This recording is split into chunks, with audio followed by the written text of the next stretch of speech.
Do you have an Amazon Alexa enabled device? You can now listen to my podcast on that device. Just go to Alexa Skills, search for K-12 Education Untangled, click Enable to enable that skill, and voila! You're now able to listen to my podcast via your Alexa enabled device.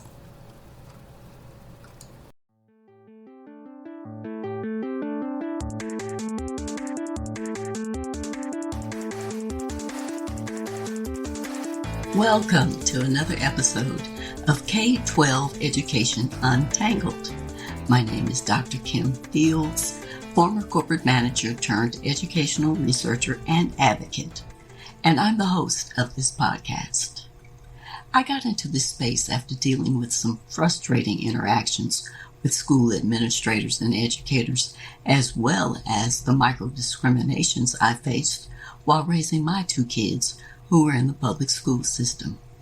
I really wanted to understand how teachers were trained and what the research provided about the challenges of the public education system. If you're looking to find out more about current topics in education that could affect you or your children, then you're in the right place. In today's episode, I'll be discussing the appropriateness of homework, the ongoing homework debate, and the current homework gap. The topic of homework can elicit fears and frustrations for parents as well as children. Everyone seems to have an opinion about whether homework is valuable or whether it's a waste of time. One thing is for sure, the homework debate is not going away. Neither is the fact that teachers will continue to assign homework.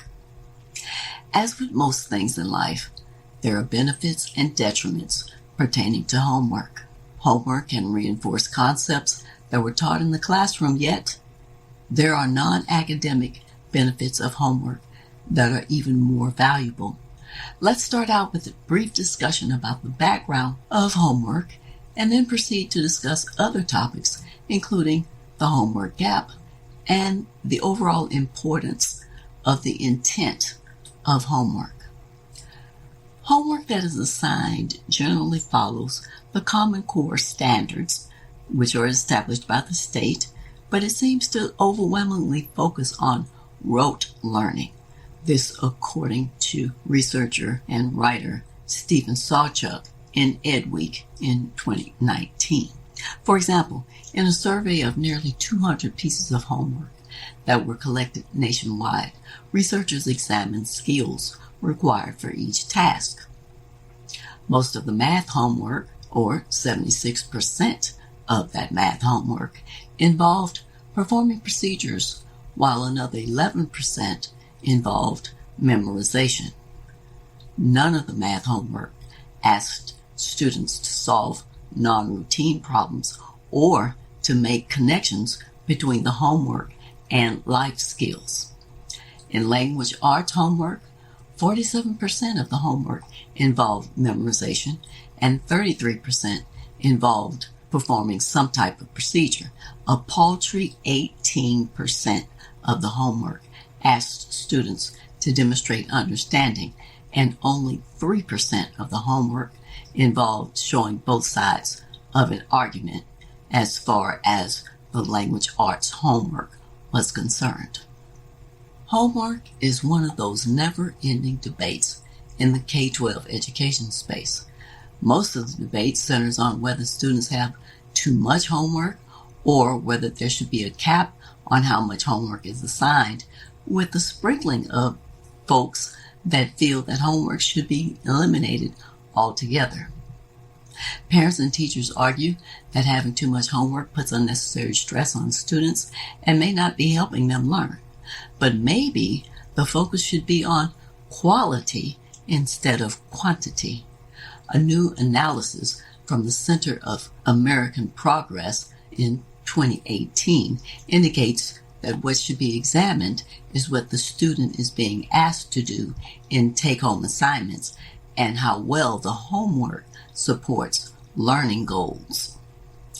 One of the reasons that the homework seems to be of lower cognitive demand is because many teachers believe that homework should be for practicing content that is already known and not for learning something new.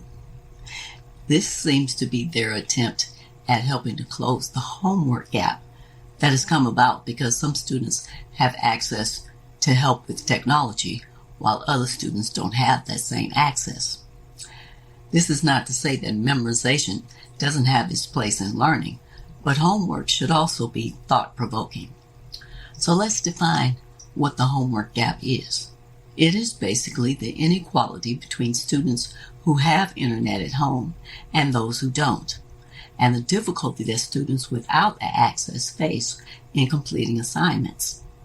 In 2015, about 40% of students didn't have internet access at home, yet 70% of teachers assigned homework that required connectivity.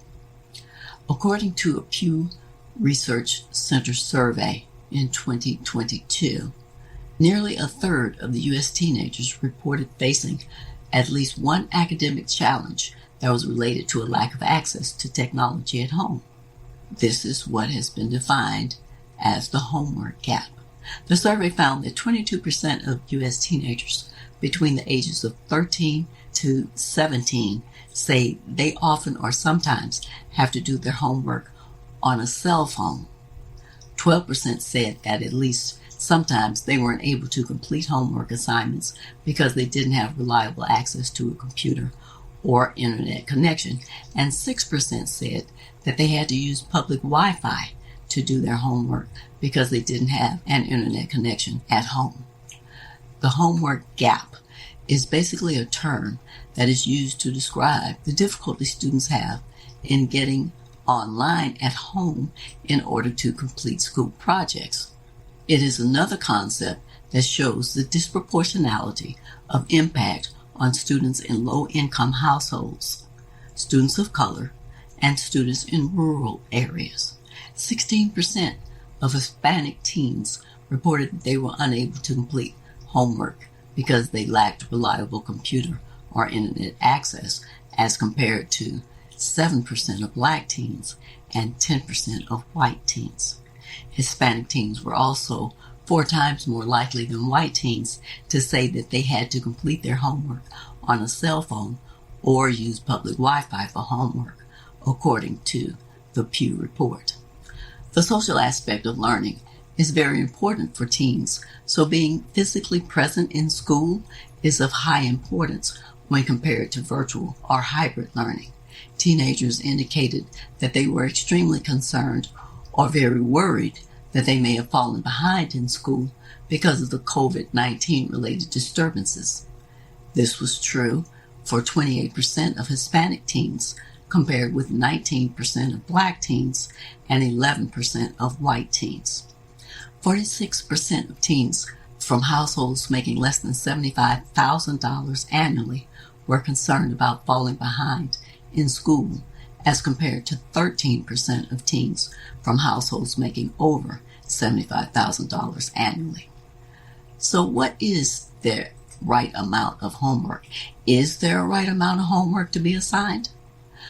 A recent article in the journal Education Next in 2018 indicated that many American students do not have too much homework.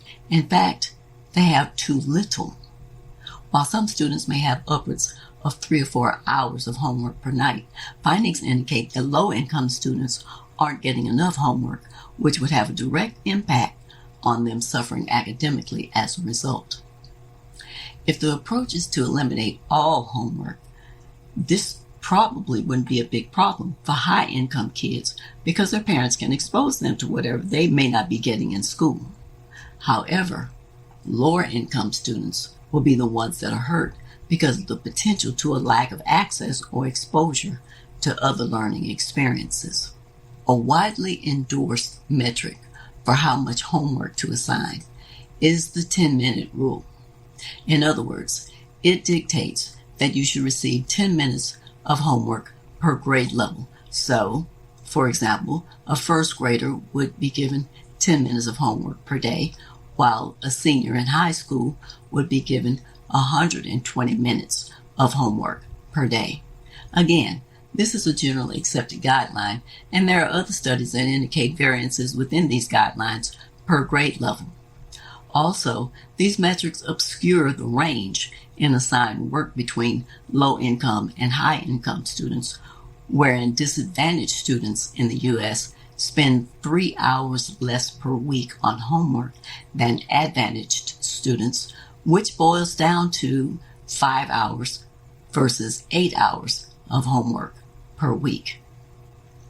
Low-income students at low-performing schools often receive minimal homework, such as 1 or 2 worksheets or textbook pages, an occasional project, and 30 minutes of reading per night.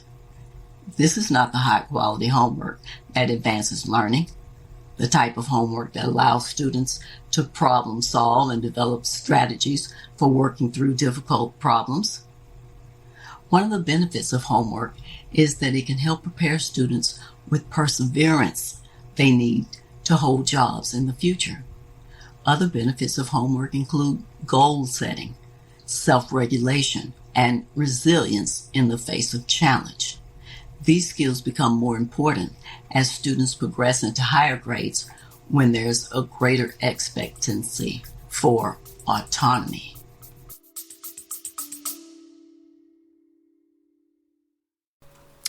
Love my show? Consider being a regular subscriber. You can subscribe for as little as $3 per month. Just go to https://tinyurl.com/podcast support. There's no contractual obligation. You can cancel at any time. If you choose to subscribe, I'll give you a special shout out thanking you in an upcoming episode. Remember, that's https://tinyurl.com/podcast support to subscribe.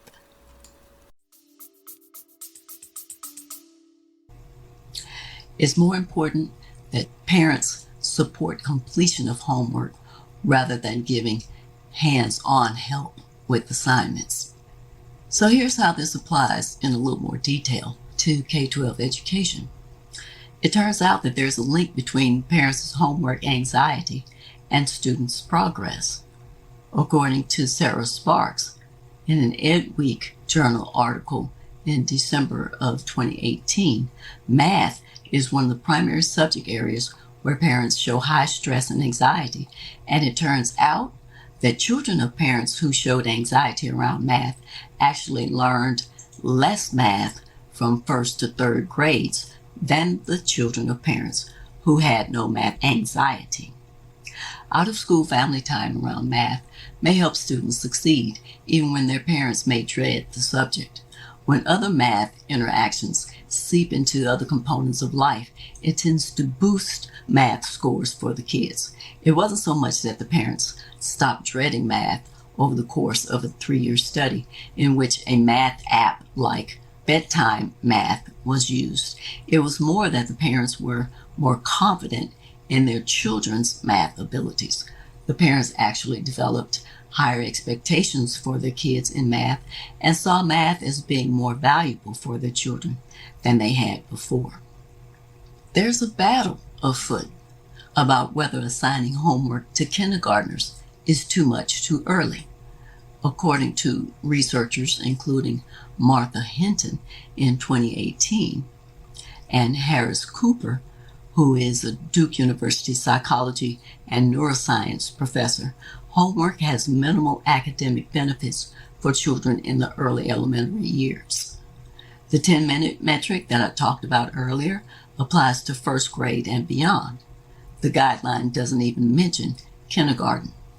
Parents and administrators are at odds with each other on this topic. Some parents feel that 30 minutes of homework per night for a kindergartner is too much.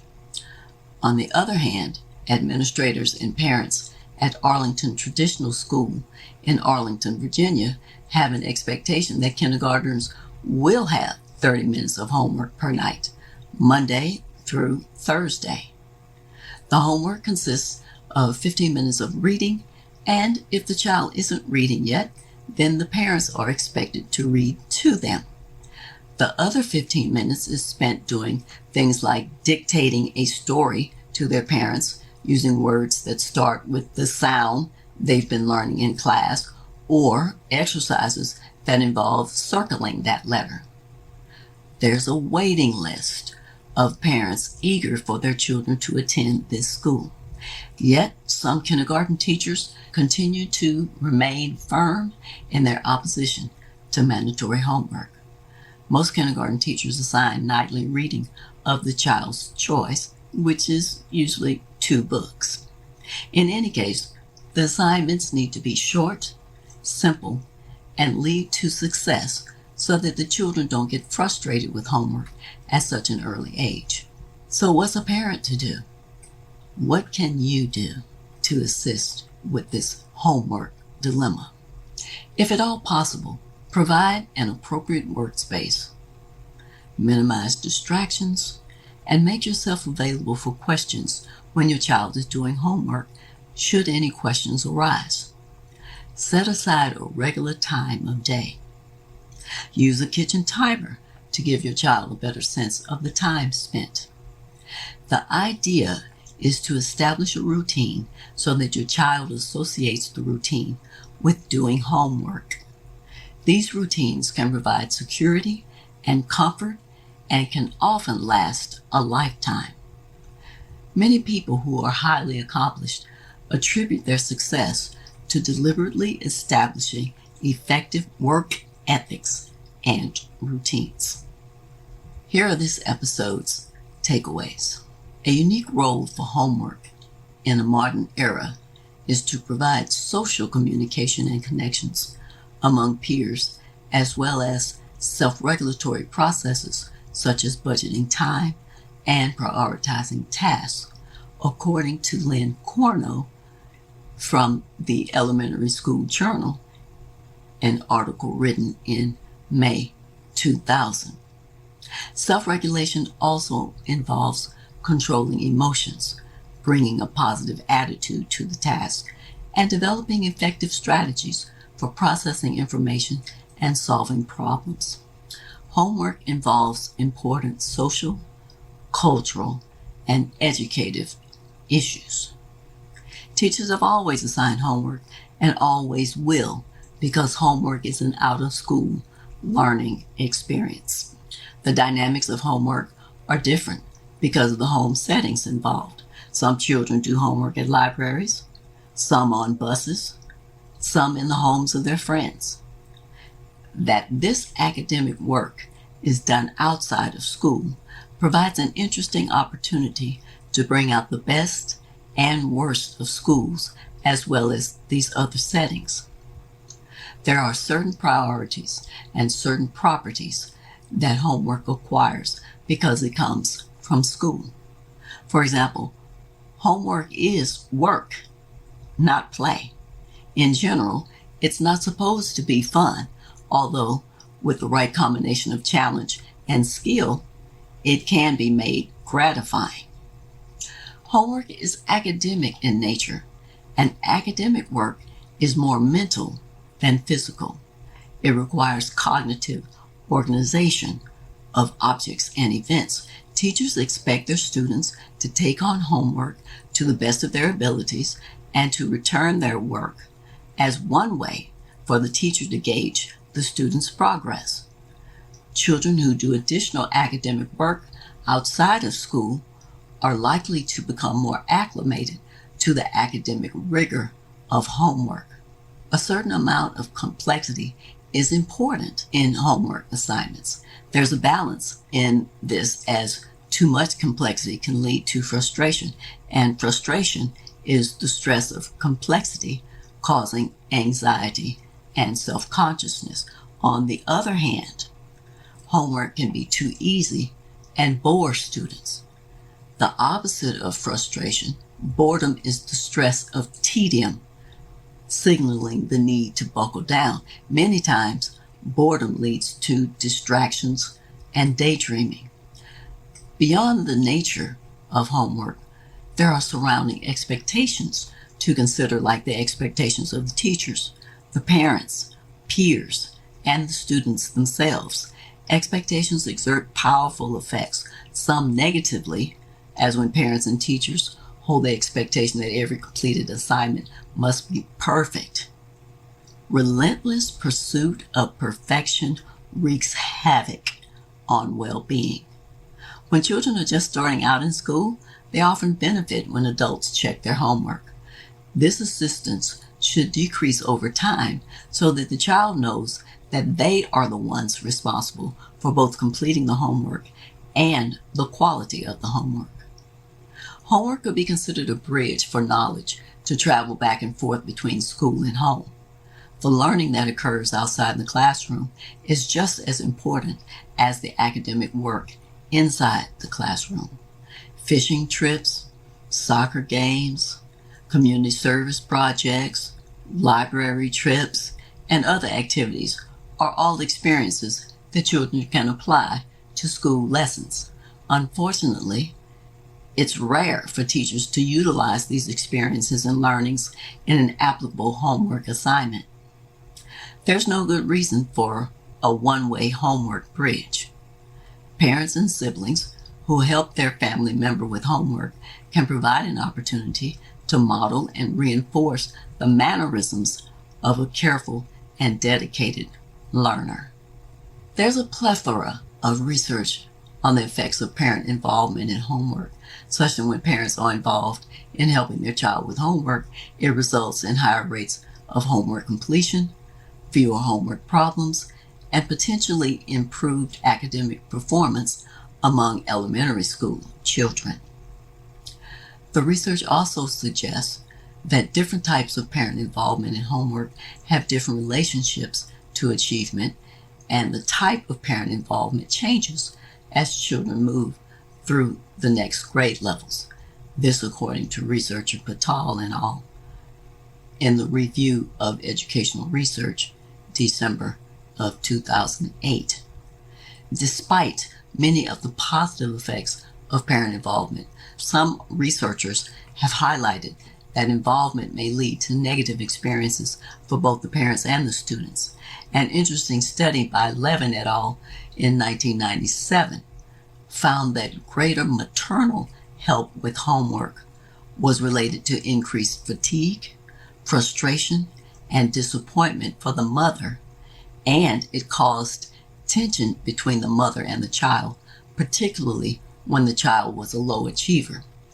When parents overreach in homework assistance, for example, by giving correct answers or completing the entire assignment themselves, this may impede learning as well as hinder the development of self-regulatory skills if the child comes to rely on their parents for correct answers or external regulation and motivation. To say the least, research suggests the relationship between parent involvement in homework and achievement is complex.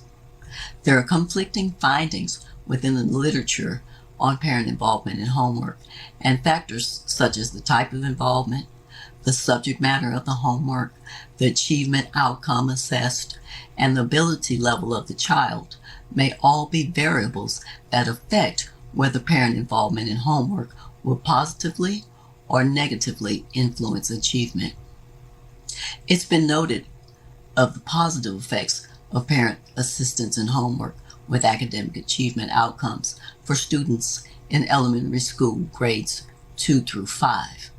It's important to consider the developmental stage of the child when parents become involved in assisting with homework. Additionally, the parent's skills in the subject area may be an important consideration in the effect of helpfulness with the child and his or her homework tasks.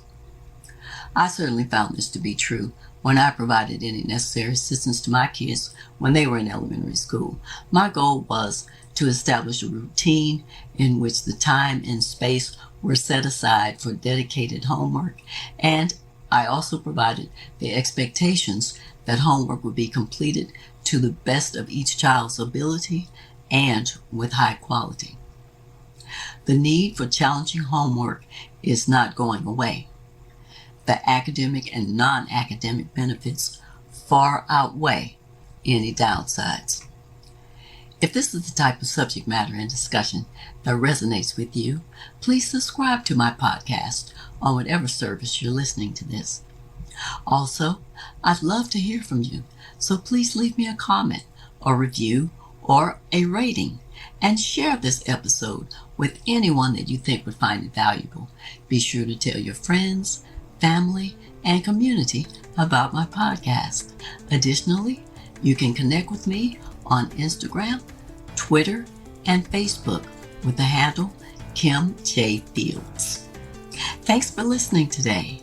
I hope you'll come back for more K-12 educational discussions with even more exciting topics to untangle.